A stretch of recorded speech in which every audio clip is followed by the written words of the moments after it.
बिस्मिल्लाहिर्रहमानिर्रहीम अस्सलामु अलैकुम वरहमतुल्लाहि वबरकातुहू वेलकम छु तुई एक लट सान यथ यूट्यूब चैनल पे यथ नाव छु देसी जायका विद इंशा वीडियो स्टार्ट करने ब्रोट अगर तुम सान चैनल पे नई छो सान यूट्यूब चैनल करो सब्सक्राइब वीडियो करो लाइक तो शेयर बे दीजो पन फीडबैक आज बनाओ इस कॉकुर तो ٲلوٕ यमिच रेसिपी बह तुम सत शेयर कर तो करो अजिच रेसिपी स्टार्ट रेसिपी बनाने खतर निमुत बान अत मज त्रो वन आब वन थो अत पे लिड तीस कालस आब गर्म गि 5 मिनट बाद तुलो वन ठांड थोद आब गर्म गोमुत अम पे त्रो वन अत मज नून चमचह 2 बे त्रो वन अत मज लेदर चमचह 1.5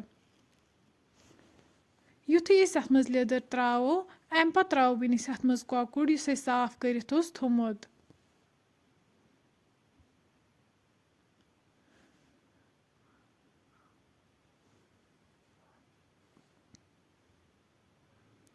अम पे थो वन अत पे लिड तीस कालस अत फकर लगे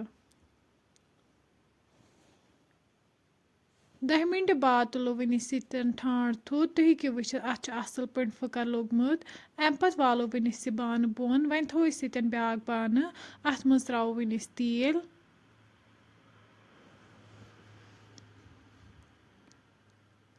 तेल युथी गर्म गि अत मज त्रो वन कॉकड़ पीसेस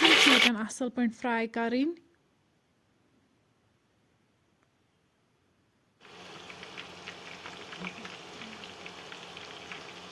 तुम हेको ये वुचित कॉकुर असल पे फ्राई गोमुत अम पे कड़ो वन अकिस प्लेटस मज नेबर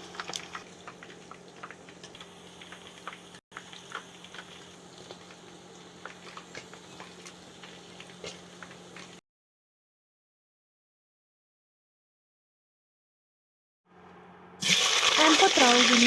तिलस मज ٲلوٕ तीस कालस फ्राई करें यीस कालस गोल्डन ब्राउन गन ٲلوٕ फ्राई गमच अम पे कड़ोक वन अकिस प्लेटस मज नेबर वन त्रो तिलस मज गंड तो रुहन करो फ्राई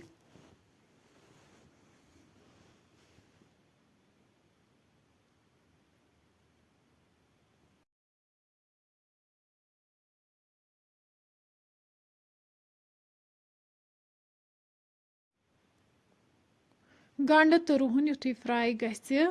अम पे त्रो वन अत मज आब कप ओड बे त्रो वन अत मज मरचांगन चमचो 1.5 मरचांगन करो वन गंडन सत असल पे मिक्स तुम हेको ये वुचित मरचांगन तन असल पे फ्राई गमित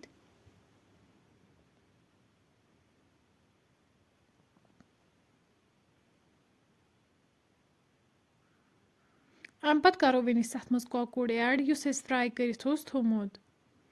कॉकुर करो वन असल पे गंडस सत मिक्स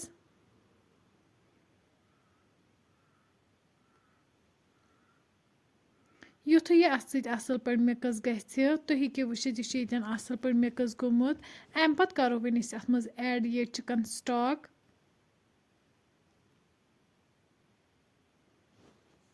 बे त्रो वन चिकन मसाला चमचह 1 बादियान पाउडर चमचह 2 बे त्रो वन अत मज सब्ज ٲल तो दालचीन यस चीटित थमज ये करो वन अत मज ऐड यम सारी मसाल करोक वन असल पे मिक्स अम पे करो वन अत मज ٲلوٕ ऐड यम फ्राई कर थमच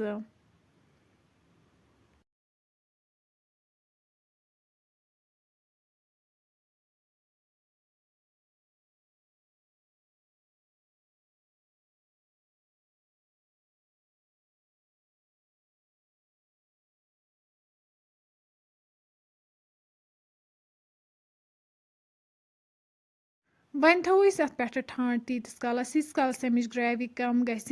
10 मिनट बाद तुम हेको वुचित सान रेसिपी बिल्कुल तैयार अम पे करो वन गर्मा गर्म सर्व बतस सत